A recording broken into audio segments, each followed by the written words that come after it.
Hello everyone. तो इस video में हम उत्तराखंड राज्य आंदोलन को देखेंगे, जिसमें कि मैंने कुछ जन आंदोलनों को भी ऐड किया है। ठीक है, इससे पहले भी हम जो है कुमाऊं की जो काउंसिल थी, गढ़वाल ब्रिटिश गढ़वाल की जो काउंसिल थी, उनको देख चुके हैं। और वहाँ पे उत्तराखंड का फ्रीडम के लिए, इंडिया की फ्रीडम के में क्या योगदान रहा है, यानी कि उत्तराखंड से कौन कौन से स्वतंत्रता सेनानी हुए हैं, उनके बारे में थोड़ा बहुत हमने वहाँ पे जाना है। कुछ आंदोलन वहाँ पे भी आए हैं, तो आप एक बार उस वीडियो को भी चेक कर लेना। जो ब्रिटिश साम्राज्य की मैंने प्लेलिस्ट बनाई हुई है, उसी के अंदर मैं इसको भी रखने वाला हूँ। वैसे मैं सोच रहा था एक अलग प्लेलिस्ट बना दो राज्य आंदोलन की, बट क्योंकि ये क्रम ही वही है जो अब आपके जो है मिडेवल हिस्ट्री है उत्तराखंड के, उसके दौरान है। और फिर ये जो है एट द एंड हो जाएगा सीधे 2007 में, जब उत्तराखंड बन चुका है। तो कहीं ना कहीं मिडेवल का एंड है ये, और मॉडर्न की तरफ ही होते हुए आ रहा है। ठीक है, बट फिर भी मैं इसको उसी में ऐड कर रहा हूँ। तो चलो वीडियो को शुरू करते हैं। गढ़वाल का बारदोली, ठीक है, आपने बहुत बार सुना होगा। गढ़वाल का बारदोली किसे कहा जाता है? राम प्रसाद नौटियाल को कहा जाता है। क्यों कहा जाता है, इसके पीछे एक छोटी सी कहानी है। ये एक आर्मी पर्सन थे। वैसे तो यहाँ पे सब कुछ ही मैंने लिखा हुआ है, बट आपको एक ओवरऑल कंक्लूजन स्टोरी फॉर्म में सुना देता हूँ। राम प्रसाद नौटियाल एक आर्मी पर्सन थे जो कि वॉलंटरी रिटायर होके आ जाते हैं। ठीक है, वॉलंटरी मतलब अपना त्याग पत्र दे देते हैं। और उसके बाद अपने गांव गुजड़ू में आके, पौड़ी गढ़वाल के अंतर्गत ये गुजड़ू गांव आता है, यहाँ पे लोगों को प्रेरित करते हैं राजनीति में जाने के लिए। वहाँ पे संगठन बनाते हैं और कहते हैं कि हमें फ्रीडम चाहिए और हमें जो है एक समूह बनाना है जो आर्थिक और राजनीतिक स्वतंत्रता की प्राप्ति के लिए ये कार्य करते हैं। ठीक है, अब सवाल क्या आता है कि यह गढ़वाल का बारदोली किसे कहा जाता है, ये कब हुआ था? तो अगर आपके पास आता है 1942 के उपरांत, ऐसा लिखा हुआ आता है ना, तो ये आपका बिल्कुल सही आंसर हो जाएगा। ठीक है, उपरांत। अगर अपरांत लिखा हुआ आया तो वो गलत होगा। अपरांत यानी कि बाद में, उपरांत यानी कि पहले। कई जगह आपको 1928 देखने को मिलेगा, कई जगह आपको 1930 भी देखने को मिलेगा। ठीक है, तो ये उपरांत हैं। तो पेपर में या तो 28 ही आएगा, या 30 आएगा, या 42 लिखा हुआ आएगा। ठीक है ना, तो ये तीनों ऑप्शन आपके सही हो जाएंगे। लेकिन आयोग कभी ना कभी इन तीनों को एक साथ नहीं देगा, तो फिर उनको जो है लास्ट में एक बोनस मार्क सबको देना पड़ेगा, क्योंकि वो ऑप्शन ही गलत हो जाएगा। ठीक है ना। चलिए, अब इस कहानी की वजह क्या थी, मतलब कि ये राम प्रसाद नौटियाल ने जो गढ़वाल का बारदोली इनको कहा जाता है। ठीक है, और इस गढ़वाल की बारदोली को ना गुजड़ू आंदोलन के नाम से भी जाना जाता है। ठीक है, कभी सवाल बन जाए कि गुजड़ू आंदोलन क्या है, तो गढ़वाल का बारदोली जिसे कहा जाता है उसी को ही गुजड़ू आंदोलन भी कहा जाता है। ठीक, अब इसकी वजह क्या थी, कुछ और इसके कारण भी जान लीजिए। अंग्रेजी सरकार ने राजस्व को बढ़ा दिया था, किसानों पर बेकार कराने का फैसला ले लिया था। सत्याग्रहियों की जो गतिविधियां थी उनको रोकने के लिए उन्होंने कदम उठाए थे, और स्थानीय किसानों और अन्य प्रबुद्धजनों ने इसमें हिस्सा लिया था। ठीक, इस आंदोलन में थान सिंह रावत और शीशराम पोखरियाल ने भी अहम भूमिका निभाई थी। ठीक है, इस आंदोलन के चलते गुजड़ू पट्टी में सत्याग्रह स्वयंसेवकों की भर्ती का दूसरा सबसे बड़ा केंद्र बन गया था गुजड़ू। ठीक है ना। अच्छा, इसमें दो नाम और आए हैं, थान सिंह रावत और शीशराम पोखरियाल, तो ये भी बहुत इंपॉर्टेंट है। हो सकता है कभी ऑप्शन में दे दे कि थान सिंह रावत का संबंध किस आंदोलन से है, और कुछ अलग अलग नाम दे दे वहां पे। तो आपको याद रखना है गढ़वाल का बारदोली से संबंध है, या क्या है, गुजड़ू आंदोलन से संबंध है। ठीक है, चलिए, इसके बाद है पेशावर कांड। ठीक है, 23 अप्रैल 1930 को देखो पेशावर कांड हुआ था। ठीक है, जिसमें कि वीर चंद्र सिंह गढ़वाली ने निहत्थी जनता पे गोली चलाने से मना कर दिया था। पीछे की एक असल कहानी भी है कि वो आंदोलन कर क्यों रहे थे। अफगानी स्वतंत्रता सेनानी खान अब्दुल गफ्फार खान के नेतृत्व में आंदोलन कर रहे थे। 23 अप्रैल 1930 को उत्तेजित भीड़ ने मोटरसाइकिल पर सवार एक अंग्रेज पर पेट्रोल छिड़ककर आग लगा दी थी, किंतु गढ़वाली सैनिकों ने घटना की अनदेखी की थी। गढ़वाल सैनिकों के अंग्रेज कमांडर रिकेट ने उन्हें आदेश दिया कि भीड़ पर 3 राउंड फायर करो, किंतु दूसरी ओर वीर चंद्र सिंह गढ़वाली ने अदम्य साहस का परिचय देते हुए कहा कि गढ़वाली सीज फायर। पूछे जाने पर वीर सिंह उत्तर दिया कि हम भारत की रक्षा हेतु सेना में भर्ती हुए हैं, न कि निहत्थे भाइयों पे गोली चलाने के लिए। ठीक है, चंद्र सिंह गढ़वाली ने 2/18 गढ़वाल राइफल के सैनिक थे। ठीक है, गांधी जी ने इन्हें पवनार आश्रम बुलाकर गढ़वाली नाम से सम्मानित किया था। ठीक, बस यही इसकी कहानी है यहाँ तक की। ठीक है ना। अब इसके बाद कुछ एडिशनल पॉइंट्स हैं, जैसे कि चंद्र सिंह गढ़वाली की पत्नी का नाम क्या था, भागीरथी देवी, और राहुल शास्त्रीतैन ने वीर चंद्र सिंह गढ़वाली नाम की पुस्तक भी लिखी है। ठीक है ना, कभी पूछ लिया जाए कि वीर चंद्र सिंह गढ़वाली पुस्तक किसने लिखी है। ठीक है, गढ़वाली बाद में साम्यवादी नेता पीसी जोशी से मिले और इन्होंने साम्यवाद का उत्तराखंड में प्रचार किया था। ठीक है, चलिए, इसके बाद देखिए, गढ़वाली ने पौड़ी में मार्क्सवाद दल का कार्यालय खोला था और पहली बार कम्यून की स्थापना की थी। ठीक, कम्यून का मतलब यहाँ पे कम्युनिस्ट है। पेशावर कांड से प्रभावित होकर मोतीलाल नेहरू ने संपूर्ण देश में 23 अप्रैल को गढ़वाल दिवस मनाने की घोषणा की थी। चलिए, अब इसके बाद होता है गडोलिया स्टोर डकैती 1930 में। ठीक है, इसको भी शॉर्ट में सुन लो थोड़ा। गडोलिया, ये भवानी सिंह है ना जो, इन्होंने क्या किया था, गडोलिया में एक स्टोर था जहाँ पे आर्म्स रखे जाते थे। आर्म नहीं, हाँ, आर्म्स मतलब हथियार। ठीक है, हथियार रखे जाते थे। तो इन्होंने उनको वहाँ से चोरी की थी और उसके बाद उस कुछ लोगों के साथ मिलकर उनको सीधे लेके गए थे तुम्हारे ये पिस्तौल की ट्रेनिंग देने के लिए दुगड्डा में। और वहाँ पे कौन आया हुआ था ये सब ट्रेनिंग देने के लिए? चंद्रशेखर आज़ाद आए हुए थे। ठीक है ना। तो इन्होंने मतलब वहाँ पे चंद्रशेखर आज़ाद से मिलने के लिए युवाओं को, वहाँ पे क्रांतिकारी नेताओं को वहाँ पे ले जाने के लिए कि चलो वहाँ पे तुम्हें जो है फायर की ट्रेनिंग दी जाएगी, पिस्तौल की ट्रेनिंग दी जाएगी, तो वहाँ पे लेके गए थे। और इसके लिए उन्हें हथियार चाहिए थे, तो वो कहाँ थे? गडोलिया स्टोर में थे। ठीक है ना। तो ये थी वो गडोलिया स्टोर डकैती। ठीक है, चलिए, और कौन थे इसके प्रणेता, मतलब गडोलिया स्टोर डकैती के लिए कौन थे, मतलब करने वाले कारक इसके भवानी सिंह थे। ठीक है, चलिए, इसके बाद है डांडी यात्रा। उत्तराखंड का योगदान सुन लो, डांडी यात्रा में क्या था। ठीक है, डांडी यात्रा आपको पता है महात्मा गांधी ने शुरू करी थी 12 मार्च 1930 में। ठीक है, यात्रा शुरू की जो 24 दिनों के उपरांत 6 अप्रैल को नमक बनाकर नमक कानून भंग कर दिया था। ठीक है, कौन कौन शामिल थे? देखो, कुमाऊं से भैरवदत्त जोशी, गोरखा वीर खड़क बहादुर और ज्योतिराम कांडपाल भी शामिल हुए थे।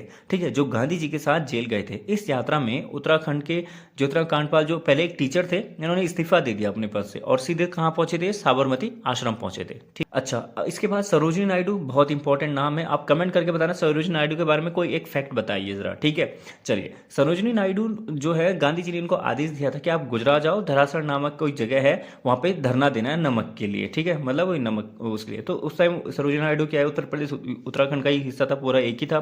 तो ये उत्तराखंड से वहां पे धरना देने वाली पहली इकलौती महिला थी। ठीक है ना। वहां उन्होंने कठोर यंत्रण व जेल की सजा भी उन्हें सुनाई गई थी वहां पे। ठीक है, उसके बाद गांधी जी ने उन्हें कुमाऊं में आश्रम स्थापित कर स्वतंत्रता आंदोलन चलाने के लिए अनुरोध किया। ठीक है, और तब वे देघाट में उन्होंने क्या किया? देघाट नाम की कोई जगह है, वहां पे एक उद्योग मंदिर आश्रम की स्थापना की थी और कताई बुनाई का कार्य चलाया था। ठीक है, कताई बुनाई क्या होता है? जो देखा होगा हमने गांव देहात में, हमारी दादी लोग होती है, मम्मी लोग होती है, वो क्या होता है, वो चिवड़े और ऊन के गोले से स्वेटर वगैरह बुनते हैं ना, जो वो चीज़ों को बोला जाता है। ठीक है ना। कुमाऊनियों से प्रभावित होकर गांधी जी ने सक्रिय कार्यकर्ता शांतिलाल त्रिवेदी को भेजा था। उनके प्रयासों से कौसानी के पास चनौदा में गांधी आश्रम की स्थापना की गई थी। यह आश्रम 1942 का भारत छोड़ो आंदोलन का प्रमुख केंद्र था। ठीक है, किसने की थी गांधी आश्रम की स्थापना?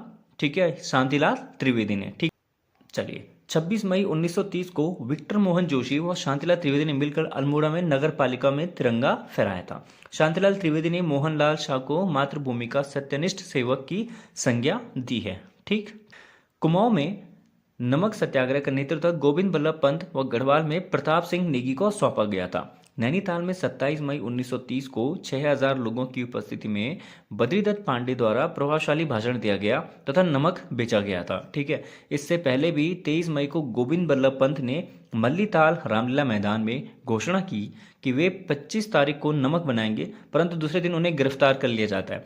इसकी प्रतिक्रिया में इंद्र सिंह नयाल ने सभा आयोजित करके नमक बनाकर बेचा था। पहले फलतः इन्हें भी गिरफ्तार किया गया था। ठीक है ना।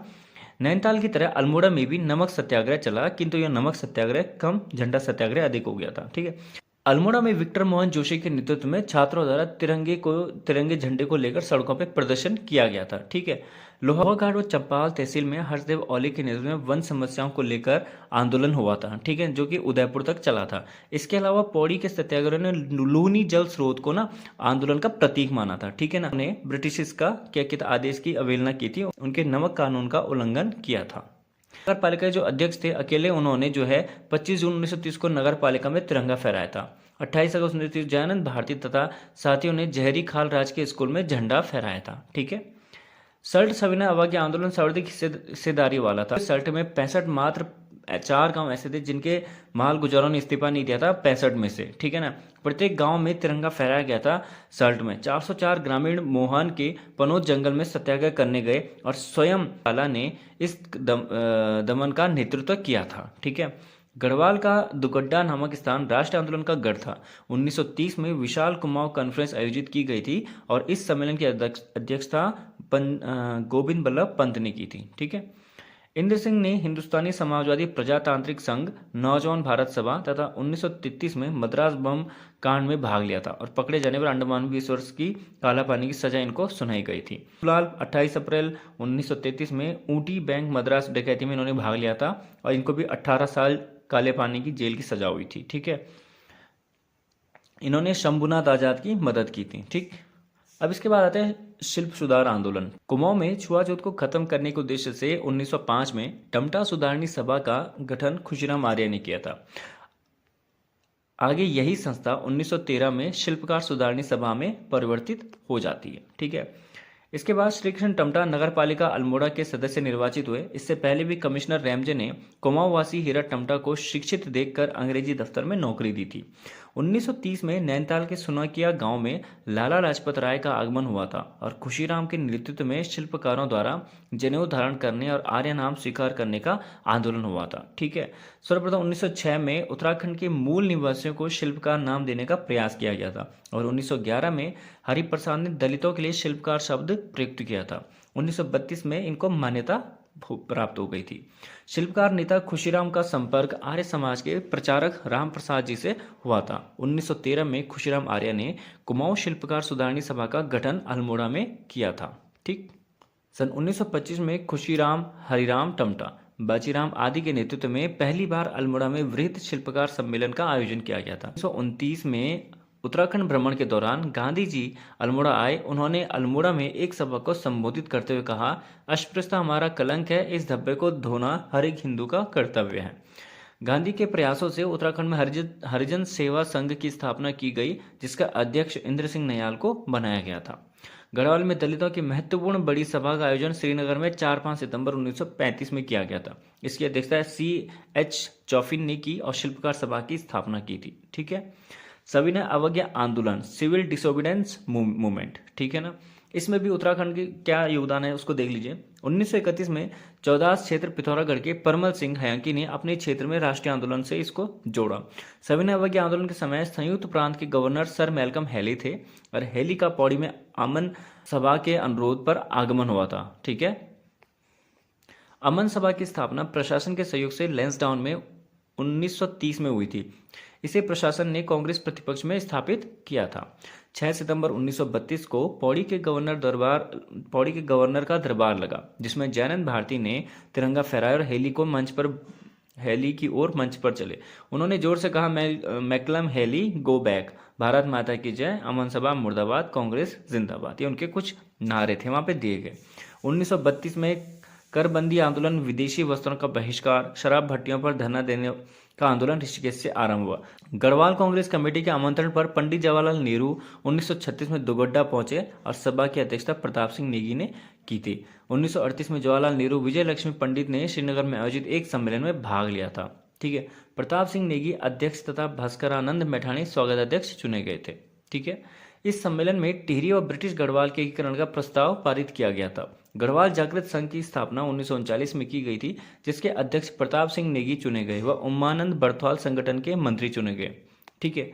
गढ़वाल कांग्रेस कमेटी के प्रतिनिधियों से 1 दिसंबर 1939 को पौड़ी में किसान दिवस मनाया गया था। उत्तराखंड में भारत छोड़ो आंदोलन, quit India movement in Uttarakhand. ठीक है। इसमें इसको भी देख लीजिए। अगस्त 1942 में उत्तराखंड में जगह जगह हड़तालें प्रदर्शन हुए थे। 1942 में आंदोलन का सर्वप्रथम प्रभाव अल्मोड़ा शहर पर पड़ा। विद्यार्थियों ने पुलिस पर पत्थरों से प्रहार किया, जिसमें कुमाऊं कमिश्नर एक्टन के सिर में चोट लग गई थी। इस कारण अल्मोड़ा शहर पर 6000 रुपये का जुर्माना दिया गया था। अल्मोड़ा शहर में सर्वप्रथम 19 अगस्त 1942 को देघाट नाम स्थान पर पुलिस ने जनता पर गोलियां चलाई थी, जिसमें हरिकृष्ण व हीरामणि नाम के 2 व्यक्ति थे, वो शहीद हो गए थे। उत्तराखंड से इन्होंने पहले व्यक्ति थे। ठीक है। अल्मोड़ा के धमो यानी कि सालम में 25 अगस्त 1942 को सेना व जनता के बीच पथराव होता है और गोलियों का युद्ध होता है। इस संघर्ष में 2 प्रमुख नेता टीका सिंह व नरसिंह धानक शहीद हो गए थे। ठीक है। इसके बाद होता है सालम का शेर, जिन्हें राम सिंह आजाद के नाम से जाना जाता है। लंबे समय से फरार थे। इन्होंने अपनी गिरफ्तारी बद्रीनाथ में दी थी। ठीक है। आजाद के पक्ष में गोपाल स्वरूप पाठक ने वकालत की थी। ठीक है। जाट सेना ने मेहरबान सिंह के नेतृत्व में सालम में जनता पर गोली चलाई थी। ठीक है। सालाम की भांति सल्ट यानी कि खुमार में भी 5 सितंबर 1942 को 5,000 लोगों की जनसभा चल रही थी, जहां रानीखेत तहसील के एसडीएम जॉनसन ने गोलियां चलाई थी, जिसमें गंगाराम व खेमा देव नाम के दो सगे भाई घटनास्थल पर शहीद हो गए थे। बुरी तरह से घायल चूड़ामणि और बहादुर शाह 4 दिन बाद शहीद हुए थे। ठीक है। आंदोलन में सल्ट की भूमिका के लिए गांधी जी ने कुमाऊं का बरदोली कहा था। ठीक है, ये इसका जिक्र अभी ऊपर भी आया था सल्ट क्षेत्र का, और ये इसका पूरा ओवरव्यू है। मतलब ये क्या कि ये पूरी की पूरी सल्ट घटना यहाँ पे आ गई है, जो कुमाऊं का बरदोली है। ठीक है। कब हुई थी याद रखना, 5 सितंबर 1942 को हुई थी। कितनी लोगों की जनसभा चल रही थी? लगभग 5,000 लोगों की जनसभा यहाँ पे चल रही थी। ठीक है ना। किसने इसको कुमाऊं का बरदोली कहा था? गांधी जी ने इसको कुमाऊं का बरदोली कहा था। ठीक है। और यहाँ पे 5 सितंबर को क्या होता है कि शहीद स्मृति दिवस मनाया जाता है। ठीक है, एक मेला लगता है यहाँ पे। ठीक है। स्वतंत्रता आंदोलन के दौरान सिलांगी पौड़ी में सदानंद कुकरेती ने राष्ट्रीय विद्यालय खोला था। देवकी नंदन पांडे व भागीरथी पांडे ने ताड़ीखेत में प्रेम विद्यालय की स्थापना की। डाडा मंडी के अंतर्गत मिडिल स्कूल मटियाली के प्रधानाचार्य उमराव सिंह रावत व सरकारी कर्मचारी होने के बावजूद आंदोलन में यह सक्रिय योगदान इनका था। ठीक है। आप सोच रहे होंगे कि सर ये लाइनें देने की मतलब ये जो पॉइंट्स है ये इनको क्यों दिया गया है? देखो क्या होता है ना कि ये जो चीज़ें हैं ये सब मैं आपको जो है कुछ डेटा परीक्षा वाणी का है, कुछ राजेंद्र बलोदी, ठीक है, कुछ एक दो अन्य सोर्स हैं, तो उन लगभग उन सभी में इन चीज़ों को ऐड किया गया है। अब डजेंट मैटर कि एग्जामिनर जो पेपर बनाएगा वो कहाँ से बनाएगा, वो कौन सा फैक्ट दे दे, तो मैं नहीं चाहता कोई फैक्ट मिस हो। ठीक है ना, इसलिए सारी चीज़ों को यहाँ पे ऐड करते हुए चल रहे हैं। ठीक। दुलिया के इन प्रयत्नों से उनकी लिखी पुस्तक अंग्रेजों को भारत से निकाल दो का उद्देश्य गढ़वाल में अगस्त आंदोलन को नई स्फूर्ति प्रदान करना था। इस पुस्तक का प्रकाशन सुरक्षा की दृष्टि से बंबई से किया गया था। ठीक है। 19 सितंबर 1942 को छवन सिंह नेगी ने 1,000 स्वयंसेवकों के साथ लैंसडाउन छावनी की ओर छावनी पर आक्रमण किया था। अगस्त आंदोलन पौड़ी के डाडा मंडी में भी हुआ था। 8 अक्टूबर 1942 को आदित्याराम दुड़पुड़ी तथा मायाराम बर्थवाल को गिरफ्तार किया गया था। ठीक। भारत छोड़ो आंदोलन के अंतर्गत एक घटना सियासैन चमोली में घटी। यह आंदोलनकारी नेता नारायण सिंह सियासैन के वन विभाग के विश्राम गृह में आग लगा दी, जिसमें नारायण सिंह ने एकला चलो रे नीति के अनुरूप अकेले सियासैन अभियान के लिए कूच किया था। मतलब वहां पे उन्होंने अकेले ही इस अभियान को अंजाम दिया था। ठीक। देश के प्रमुख शैक्षिक केंद्र बनारस के प्राध्यापक डॉक्टर कुशलानंद गैरोला के नेतृत्व में छात्रों ने बनारस में तोड़फोड़ की। बाद में चंद्र सिंह गढ़वाली ने भी इनका साथ दिया था। ठीक है। आजाद हिंद फौज में उत्तराखंड का योगदान। उत्तराखंड के निवासियों का सर्वाधिक योगदान नेताजी सुभाष चंद्र बोस द्वारा भारत की स्वतंत्रता के लिए गठित आजाद हिंद फौज में रहता है। चंद्र सिंह नेगी को आजाद हिंद फौज का सिंगापुर में ऑफिसर्स ट्रेनिंग स्कूल कमांडर नियुक्त किया गया था। मेजर देव सिंह दानू सुभाष चंद्र बोस के पर्सनल असिस्टेंट बोल सकते हैं, अंगरक्षक इनके रह चुके हैं। ठीक है, रह चुके थे। नेताजी ने कैप्टन बुद्धि सिंह रावत को अपना निजी सहायक नियुक्त किया था। कर्नल पितृशरण रतोड़ी को सुभाष रेजिमेंट की प्रथम बटालियन का कमांडर बनाया गया था। ठीक है। मेजर पदम सिंह को तीसरी बटालियन का कमांडर नियुक्त किया गया था। ठीक। सुभाष चंद्र बोस ने कमांडर रतोड़ी को सरदार जंग की उपाधि से नवाजा था। 1944 में बर्मा कैंपेन में अदम्य शौर्य दिखाने के लिए सरदार जंग को सम्मानित किया गया था। ठीक है। 21 सितंबर 1942 को गढ़वाल राइफल की 2/18 और 5/18 आजाद हिंद फौज में शामिल हो गई थी। इन दो बटालियनों में 2500 सैनिक थे, जिनमें 800 सैनिक देश के लिए शहीद हो गए थे। ठीक। आजाद हिंद फौज में कुल 23,266 भारतीय सैनिक थे, जिनमें 12% उत्तराखंड से थे। ठीक। अन्य आंदोलन, अब यहाँ पे जो अदर मूवमेंट है ये नॉर्मल जन आंदोलन है। कुछ इसमें से हमने इससे प्रीवियस वीडियोस में भी कवर कर लिया था, तो यहाँ पे भी इसको देख लीजिए। जैसे कुली बेगार है, इसको पूरा मैंने शॉर्ट बना दिया है। सबसे पहले ख्याड़ी गांव में हुआ था, अल्मोड़ा में। ठीक है, 1921 में 13-14 जनवरी 1921 की बात है, जब बद्रीदत्त पांडे, हरगोविंद पंत, चिरंजी लाल ने 40,000 आंदोलनकारियों के साथ जो इनके कुली बेगार का रजिस्टर थे उनको सरयू रिवर में फेंक दिया था, नदी में फेंक दिया था। ठीक। 30 मई 1930 को क्या होता है, टिहरी में रवाई कांड होता है। ठीक है। रवाई कांड के बाद 1935 में सकलाना पट्टी के उनियाल गांव में सत्यप्रकाश रतोड़ी ने बाल सभा की स्थापना की थी। इस सभा का उद्देश्य छात्रों में राष्ट्रीयता की भावना को बनाता है। जो रवाई कांड है ये किससे संबंधित है, जरा कमेंट करके बताइए। ठीक है। इसके बाद क्या होता है, देखो 22 मार्च 1938 को दिल्ली में गणदेश सेवा संघ की स्थापना की जाती है। श्रीदेव सुमन के नेतृत्व में यह स्थापना की गई थी। ठीक है। इनका पुराना नाम क्या था श्रीदेव सुमन का? श्रीदत्त बडोनी। ठीक है, मूल नाम जो इनका था। ठीक है। गणदेश सेवा संघ को 1942 से हिमालय सेवा संघ के नाम से जाना जाता है। ठीक है। 23 जनवरी 1939 को देहरादून में चक्कूवाला में श्रीदेव सुमन के तेरी राज्य प्रजामंडल की स्थापना की गई थी। ठीक है। इनके साथ और भी थे यहाँ पे, जैसे कि नागेंद्र सकलानी, ठीक है, गोविंद राम भट्ट, तोताराम गैरोला, महिमानंद डोभाल, दौलत राम, वीर चंद्र सिंह गढ़वाली हिमसेल्फ और श्यामचंद्र नेगी। ठीक। 25 जुलाई 1944 को 84 दिन की भूख हड़ताल के बाद श्रीदेव सुमन की डेथ हो गई थी, मृत्यु हो गई थी उनकी। 1946 को आज़ाद हिंद फौज के सदस्यों द्वारा 25 जुलाई को सर्वप्रथम सुमन दिवस मनाया गया था। ठीक है, चलिए अब इसके बाद एक कनकट्टा बैल आंदोलन भी है, ये भी काफ़ी फेमस है। ठीक है, थोड़ा सरकास्टिक लगता है बट है। ठीक है, अल्मोड़ा के बड़ियार रैत लमण गांव में कनकट्टा बैल आंदोलन हुआ था। एक बैल के दोनों कान पर फुली पहनाकर लोन लिया गया था और बाद में बैल को मार दिया जाता है, बीमा की धनराशि को हड़प लिया जाता है। ठीक है ना। चलो, कोटा खर्रा आंदोलन, इसको भी देख लीजिए। इस आंदोलन का उद्देश्य राज्य के तराई भाबर क्षेत्र में सीलिंग कानून करवाकर भूमिहीन किसानों को भूमि वितरण कराना था। ठीक है, यह किसान संगठनों के द्वारा चलाया गया था। ठीक है, शराब विरोधी आंदोलन, एंटी लिकर मूवमेंट, ये भी बहुत चला था पर कुछ इसका रिजल्ट खास देखने को मिला नहीं। 1984 में उत्तराखंड में संघर्ष वाहिनी ने इस संघर्ष वाहिनी जो समिति थी इसके द्वारा आंदोलन चलाया गया था। इसको कि लिखा गया था इन्होंने कि रोजगार दो, नशा नहीं रोजगार दो। ठीक है, देखो क्या हुआ था। 1984 में एक संस्था थी संघर्ष वाहिनी। ठीक है, इन्होंने आंदोलन चलाया था, इन्होंने मतलब इसको नेतृत्व दिया था संभालते हुए। ठीक है, 1984 में क्या हुआ ना कि उत्तराखंड में एक संघर्षवाणी समिति है। ठीक है, या मतलब ये कहें कि संघर्षवाणी जो कार्यकारिणी सभा थी, इन्होंने इस आंदोलन को चलाया था। ठीक है, और इन्होंने कहा था नशा नहीं रोजगार दो। ठीक है, और उसके बाद कुछ टाइम के लिए कुछ जिलों में शराबबंदी हो भी गई थी, लेकिन बाद में फिर वो ठेके खुल गए। ठीक है, चलिए विश्वविद्यालय आंदोलन। ठीक है, यूनिवर्सिटी मूवमेंट, खैर इसका इम्पैक्ट तो देखने को मिलता है, ये काफ़ी सही भी था। उत्तर प्रदेश, इस आंदोलन को देखते हुए एनडी तिवारी ने उत्तर प्रदेश विधानसभा में 1955 से 56 में विश्वविद्यालय संबंधी एक प्रस्ताव रखा था, जिसके परिणाम स्वरूप 1973 में कुमाऊं विश्वविद्यालय नैनीताल में और गढ़वाल विश्वविद्यालय श्रीनगर में खुला था। ठीक है, कब खुला था कभी पूछ लिया जाए, HNVGU की स्थापना कब हुई थी?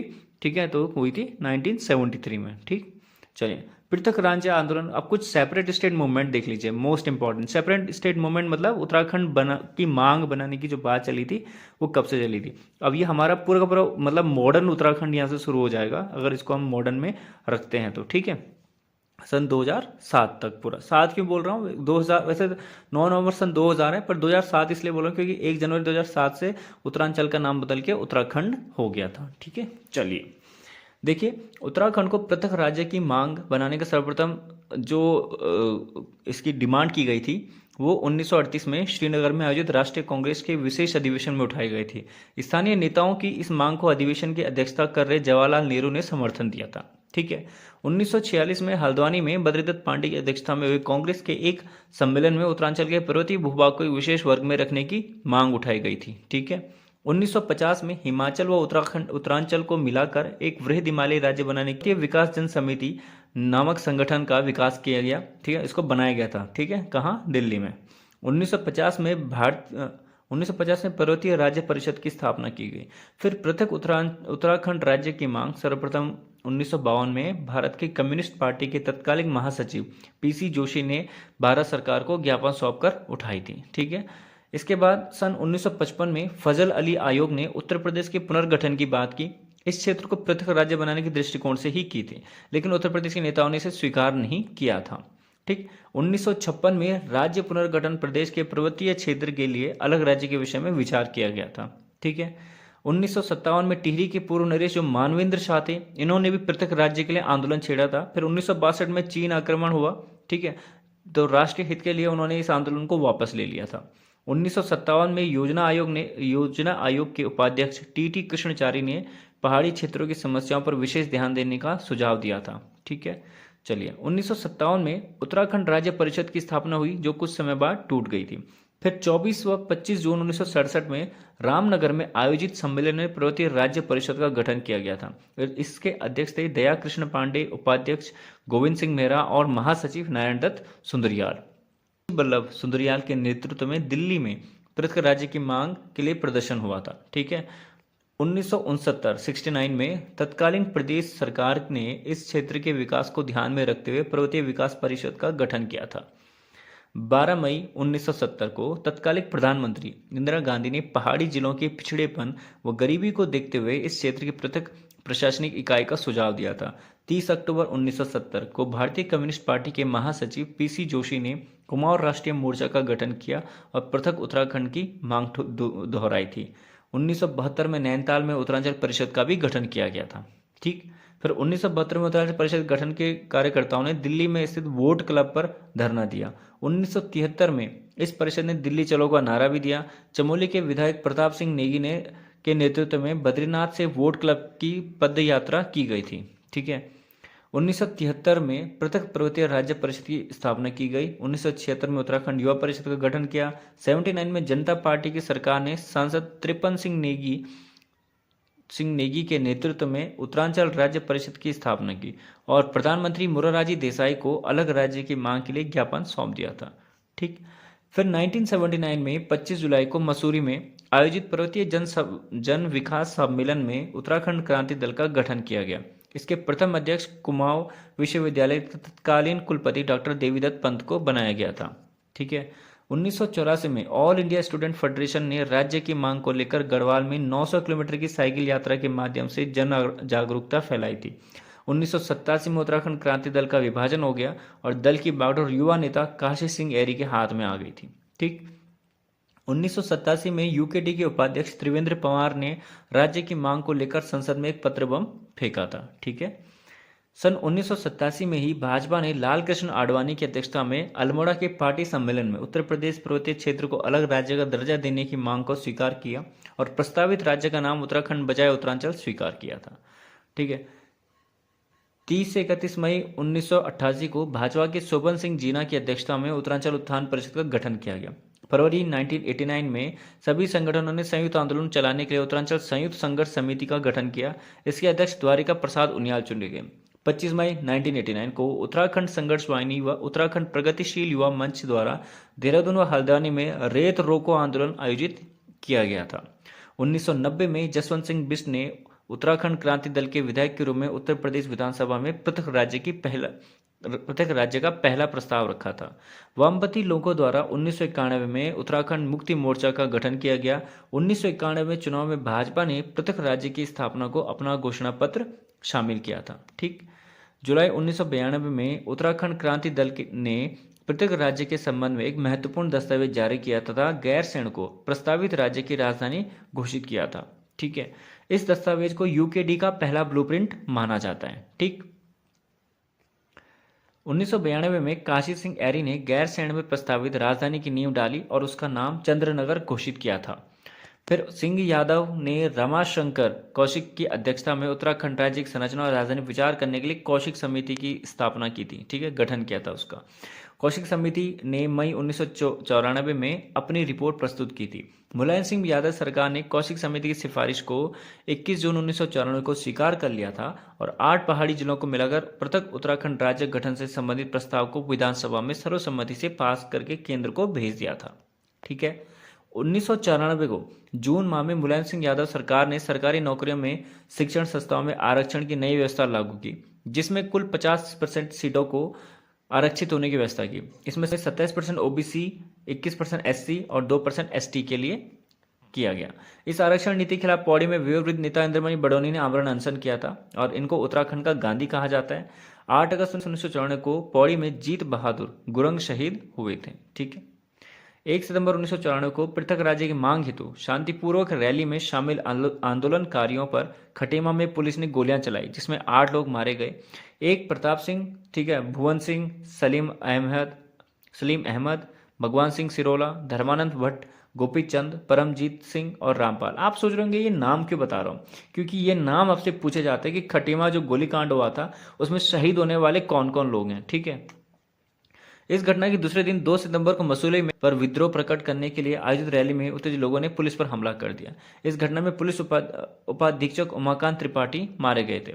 इसमें भी नाम है राम सिंह मंगरी, धनपत सिंह, मदन मोहन बमगाई, बलवीर सिंह नेगी, उमाशंकर त्रिपाठी, जेठ सिंह, ठीक है, बेलमती चौहान, हंसा धनाई, ये सब मारे गए थे। ठीक है।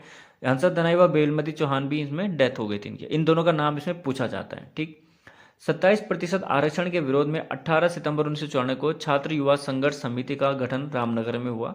इस सम्मेलन में 1 व 2 अक्टूबर को दिल्ली में प्रदर्शन करने का निर्णय लिया गया था। ठीक है।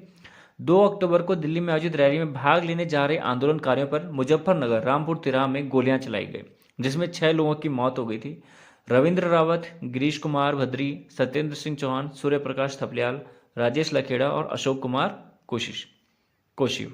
ठीक है। 3 अक्टूबर 1994 को इस घटना का देहरादून में विरोध किया गया, जिसमें 4 लोग मारे गए थे। तो जो रामपुर तिरा कांड है वो ये है 2 अक्टूबर को, ठीक है। उत्तराखंड राजेश रावत, दीपक वालिया, बलवंत सिंह जगवाण, जयनंद बहुगुणा, ये इसके अन्य नाम है। 3 अक्टूबर 1994 को कोटद्वार में भी पृथ्वी सिंह बिष्ट व राकेश देवरानी शहीद हुए। 3 अक्टूबर 1994 नैनीताल में प्रताप सिंह बिष्ट शहीद हुए।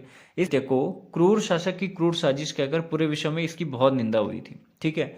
26 जनवरी 1995 को गणतंत्र दिवस की परेड में सुरक्षा घेरे को पार कर कौशल्या डबराल व सुशीला बलूनी ने 45 महिलाओं के साथ व नवयुवकों का दल सक्रिय हुआ और राष्ट्रपति भाषण मंच, जब राष्ट्रपति भाषण दे रहे थे, ठीक है, तो वहां भाषण के बीच में जाकर इन्होंने उत्तराखंड के नारे लगाए थे, ठीक है।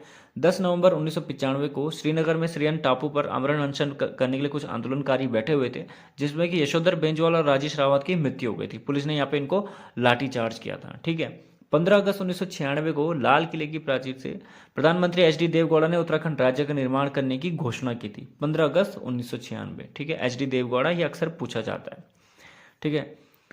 1998 में राष्ट्रपति के माध्यम से उत्तराखंड राज्य संबंधी विधेयक उत्तर प्रदेश विधानसभा में भेजा गया था। इस विधेयक में कुल 26 संशोधन हुए थे, ठीक है। उत्तर प्रदेश सरकार ने पुनः केंद्र को भेज दिया, जिसमें भाजपा सरकार ने 22 दिसंबर को लोकसभा में पेश किया, लेकिन सरकार के गिर जाने से पेश ना हो सका था, ठीक। 2000 को उत्तर प्रदेश पुनर्गठन विधेयक लोकसभा में पारित हुआ था, ठीक। 29 जुलाई को जॉर्ज कमेटी के सदस्यों ने पंतनगर का दौरा किया व 3 सितंबर को प्रस्तावित राज्य में शामिल करने का निर्णय लिया गया, ठीक है। 1 अगस्त सन 2000 को उत्तरांचल में विधेयक लोकसभा व 10 अगस्त को राज्यसभा में पारित हुआ था, ठीक है। 28 अगस्त को राष्ट्रपति के.आर. नारायण ने उत्तर प्रदेश पुनर्गठन विधेयक को अपनी मंजूरी दे दी थी, ठीक है। 9 नवंबर सन 2000 को 27वें राज्य के रूप में उत्तरांचल का गठन होता है, ठीक है। देहरादून को इसकी अस्थायी राजधानी बनाया जाता है। दिसंबर 2006 में उत्तरांचल का नाम परिवर्तन विधेयक 2006 संसद के दोनों सदनों में पारित करने के बाद 1 जनवरी 2007 को इसका नाम उत्तराखंड रखा गया, ठीक है। इसलिए मैं आपसे कह रहा था कि 2007 तक बार बार क्यों कह रहा था, हमने लगभग 1920-21 से डेटा को देखना शुरू किया है, ठीक है, और आपके तुरंत 2007 तक, ठीक है ना, मतलब इसके बीच की सारी घटनाओं को हमने देखा है, ठीक है। तो मैंने इसको जो है इसी जो हमने ब्रिटिश आंदोलन पढ़े हैं उसी के अंतर्गत मैं इस वीडियो को इसलिए रखा है मैंने कि वो सारा का सारा स्टेप इसमें कवर हो जाएगा, ठीक है। बाकी कोई फैक्ट अगर मिसमैच हो गया हो या आपको लगता है कि यहाँ पे कुछ इन्फॉर्मेशन मिसिंग है तो कमेंट करके ज़रूर बताना। बाकी अभी तो बहुत कुछ आएगा यहाँ पे, तो चीज़ें अपग्रेड होती हुई आएंगी, ठीक है। अभी मैंने भी और भी बहुत सारे कुछ डेटा बुक्स वगैरह को बाहर से मंगाया हुआ है, तो देखते हैं उनमें कुछ और नया अपडेट मिलता है तो, ठीक है। चलिए फिर तब तक के लिए धन्यवाद, फिर मिलते हैं अगली किसी वीडियो में। चैनल को सब्सक्राइब कर लेना यार, बाकी वैसे तो बहुत सारे हैं यूट्यूब पे, पर क्या पता तुम्हें अच्छा लगे मेरा कंटेंट।